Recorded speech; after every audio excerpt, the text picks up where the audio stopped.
السلام علیکم ورحمۃ اللہ وبرکاتہ۔ دوستو، پچھلے کئی دنوں سے روزوں کے حوالے سے گفتگو چل رہی تھی۔ لفظ صوم کے بارے میں گفتگو ہوئی، اس کے بعد روزے کی تاریخ کے بارے میں گفتگو ہوئی۔ آج میں روزے کے فلسفے کے بارے میں گفتگو کروں گا۔ دوستو، یہ ایک حقیقت ہے کہ انسان اشرف المخلوقات ہے اور انسان کے اس رفعت و عظمت اور اقتدار و تسلط کے آگے پوری کائنات سرنگوں ہے۔ لیکن یہ بات بہت ہی کم لوگ جانتے ہیں کہ انسان کو جو یہ شرف و عظمت حاصل ہوئی، اس کا سبب اور معیار کیا چیز ہے، یہ بہت کم لوگ جانتے ہیں۔ تو میرے دوستو، انسان کا شرف و اعجاز اسی بات میں ہے کہ وہ اپنے نفس سرکش کو قابو میں لا کر، اپنی خواہشات پر غالب آ کر اپنے فرائض عبدیت کو پورا کرے، اپنے منشائے تخلیق کو پورا کرے کہ اللہ رب العزت نے اس کے اوپر کون کون سے فرائض عائد کیے ہیں اور اس کو دنیا کے اندر کس وجہ سے بھیجا ہے، اس چیز کو انسان پہچانے۔ جس شخص نے اپنے فرائض عبدیت کو بھی پورا کیا اور اپنے منشائے تخلیق کو بھی پورا کیا، اس کے بارے میں اللہ رب العزت نے فرمایا قد افلح من تزکا، تحقیق کامیاب ہوا وہ شخص جس نے اپنے نفس کا تزکیہ کیا۔ تو میرے دوستو، جس شخص نے اپنے فرائض عبدیت کو پہچانا، اپنے منشاء تخلیق کو پہچانا، اس کے لیے اللہ رب العزت کی طرف سے یہ اعلان ہے کہ وہ شخص کامیاب ہوا۔ اور جس شخص نے اپنے فرائض عبدیت کو پورا نہ کیا، اپنے منشاء تخلیق کو نہ پہچانا، تو کیا اس کے لیے کامیابی ہوگی؟ جی نہیں، اس کے لیے کامیابی نہیں ہوگی۔ تو اپنے نفس کو قابو میں لانے کے لیے ہمیں کیا کرنا ہوگا؟ تو میرے دوستو، اپنے نفس کو قابو میں لانے کے لیے ہمیں 3 طریقے اختیار کرنے ہوں گے۔ نمبر 1، اپنے نفس کو تمام خواہشوں سے، تمام لذتوں سے روکنا ہوگا۔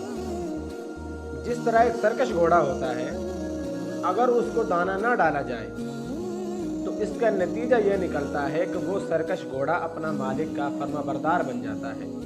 ٹھیک یہی مثال جو ہے انسان کے سرکش نفس کی ہے۔ اگر انسان اس کو لذتوں سے، شہوتوں سے روکے گا تو یہ انسان کا تابعدار بن جائے گا، انسان کا فرما بردار بن جائے گا۔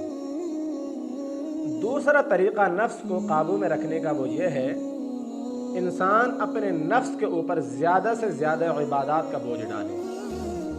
جس طرح اگر کسی جانور پر زیادہ بوجھ ڈالا جائے اور اس کو دانہ کم ڈالا جائے تو نتیجہ یہ نکلتا ہے کہ وہ جانور کمزور پڑ جاتا ہے۔ ٹھیک یہی مثال نفس کی ہے۔ اگر آپ اس پر عبادات کا بوجھ زیادہ ڈالیں گے اور اس کو لذتوں سے، شہوتوں سے روکیں گے تو یہ نفس بھی ہمارا کمزور پڑے گا۔ دوسرا طریقہ یہ ہے نفس کو قابو میں لانے کا۔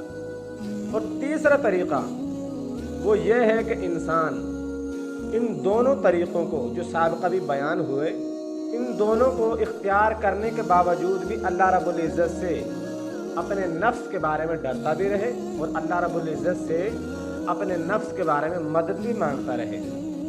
جیسا کہ حضرت یوسف علیہ السلام کے بارے میں آتا ہے، اپنے نفس کو مخاطب کر کے انہوں نے فرمایا وما ابرئ نفسی ان النفس لامارۃ بالسوء، اے نفس میں تجھ سے بری نہیں ہوں، تو تو گناہ کی طرف لے جانے والا ہے۔ جب ایک نبی اپنے نفس کے بارے میں یہ اعلان کرتا ہے کہ میں تجھ سے بری نہیں ہوں، تو گناہ کی طرف لے جانے والا ہے، تو میرے دوستو میں اور آپ کس کھیت کی مولیاں ہیں؟ تو میرے دوستو، یہ تینوں باتیں ایسی ہیں جو روزے کے اندر کامل و اکمل طریقے سے رکھی گئی ہیں۔ تو اس سے ہمیں معلوم ہوا کہ نفس کی قوتوں کو توڑنے کے لیے، اپنی قوتوں کو اعتدال میں لانے کے لیے روزہ رکھنا ہمارے لیے انتہائی ضروری ہے۔ اور میرے دوستو، روزے کا دوسرا فلسفہ وہ یہ ہے، کہتے ہیں کہ مصیبت زدہ انسان دوسرے مصیبت زدہ انسان کی پریشانی کو زیادہ سمجھ سکتا ہے۔ اگر کوئی مالدار تاجر شخص وہ روزہ رکھتا ہے اور پھر روزہ رکھنے کی وجہ سے وہ بھوک محسوس کرتا ہے، پیاس کی شدت محسوس کرتا ہے، روزے کی تکلیف کو برداشت کرتا ہے، اور شام کے وقت، روزے کے وقت وہ اپنے بچوں کے، چھوٹے بچوں کے چہرے اترے ہوئے دیکھتا ہے، تو آپ لوگوں کا کیا خیال ہے؟ تو کیا اس شخص کے دل میں ان لوگوں کا خیال نہیں آئے گا جن لوگوں کے پاس